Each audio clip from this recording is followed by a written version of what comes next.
I live in Israel. I love the Middle East. So an opera like AIDA is fantastic because I love the desert. And I love to see these empty landscapes with some temples and it's all there in AIDA. And Verdi even, he was already older when he wrote this opera. He wrote in this sensuous Mediterranean or Middle Eastern atmosphere, and it's a very appealing piece. And there's this wide landscapes, wide views, I think, and beautiful musical writing. Daniel, so how do you like AIDA? What do you like in India? Well, I'm not from the Middle East. I don't know the Middle East, but but I love opera. I love Verdi, and I'm looking forward to my first Radames. Yeah. It's a role that I think I've wanted to do for a very long time, but wisely I've not done it, or perhaps fortuitously because it wasn't really my choice. No one's offered it before, but it's. I think it's the right time for me. I think I'm the right age, I have the right vocal maturity for it, and it's a challenge that I'm looking forward to. It's declamatory, it's dramatic in a lot of spaces, but it's also lyric and beautiful in others, and it's a wonderful role. I think, truly the opera is called AIDA, so Radames isn't the star, but Radames has some wonderful moments with AIDA, and it's and with Amneris, and frankly with the larger cast, it's a real opportunity. What's Radames' weaknesses? Radames's weaknesses are. Well, that's a good question. I think the chief weakness is probably his naivety.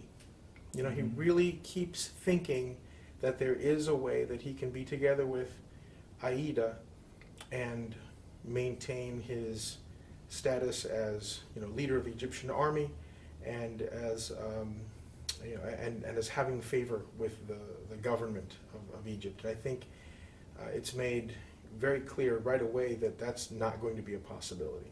When he's very carefully sought after, I should say, or aggressively sought after by Amneris, when he comes back victorious and he's given the hand of Amneris and the promise of one day ruling all of Egypt with her. I think he's still believing that he can find a way to honorably be with his true love, AIDA, and I think that's perhaps his downfall. Now, it's not a very complicated score, but it's definitely a grandiose score. It's a lot of doubling, a lot of pomp and circumstance and all that. Yeah. In many ways similar to Verdi's Requiem. Did you notice that there are some similarities, that there's even some thematical quotations that are actually almost direct? To what degree, for example, that this score differentiates it from, let's say, I don't know, Rigoletto or Traviata? Well, I think what's your take on that? I think you're right. I think the grandiosity of the opera, it is grand opera. Intended to be on a big stage with casts of thousands and a ballet, and I think in that respect that's perhaps why it's similar to the flavor of the Requiem, which I think is also a grandiose big work. I think that unlike some of his earlier works, or like Rigoletto, for example, I think it's a little bit more closely tied to the bel canto tradition, coming a little bit closer and more related to lighter, bubbly, faster, more sprite music. And I think for this particular piece, Verdi is really, I think, exploring, big, almost epic sounding music. Yeah, but the story is still personal. Yes, absolutely. As always it is in the opera. Absolutely. But I think you can't escape the mythical quality of it. There is this bigger than life, well, all opera has this, especially grand opera, but there is this much larger than life human experience. Yeah, in that sense it actually links it to the earlier concepts of what opera was, because we went from the opera seria and all the goddess and gods and all that, and then we went into the verismo and bel canto and so forth, and this one actually looks back, if you really take that approach, to this bigger than life. Mm-hmm. You know? Yeah. What do you think? I think it's also it's Verdi's pet theme, always to put the individuals opposed to the dictatorship or the ruling class or all the things in society. AIDA is a slave from Ethiopia, in love with somebody from Egypt. Everybody is against this love, and still, in a way, although they die, they prevail. So I think Verdi always, in all his works, you want to show that the individual is much more important than whatever society dictates. Yeah, there is a point. Even if it's Egyptian society, a few thousand years ago.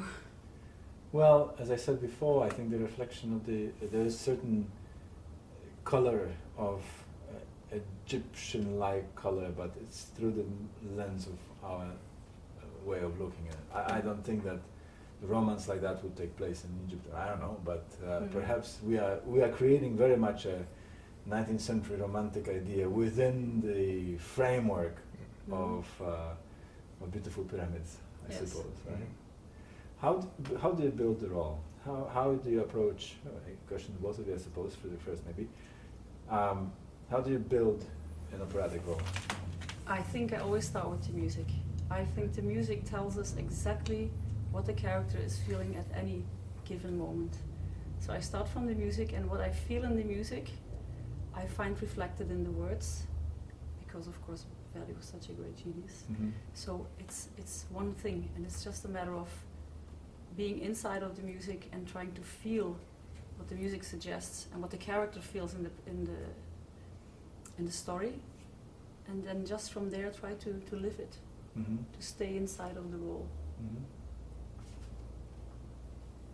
I would agree. I think you start with the music and the libretto together, and you pay attention to how it's set, what the dynamics are, what the tempi are, what the rhythms are, why certain phrases are accented versus others, who you're talking to, when, what's going on.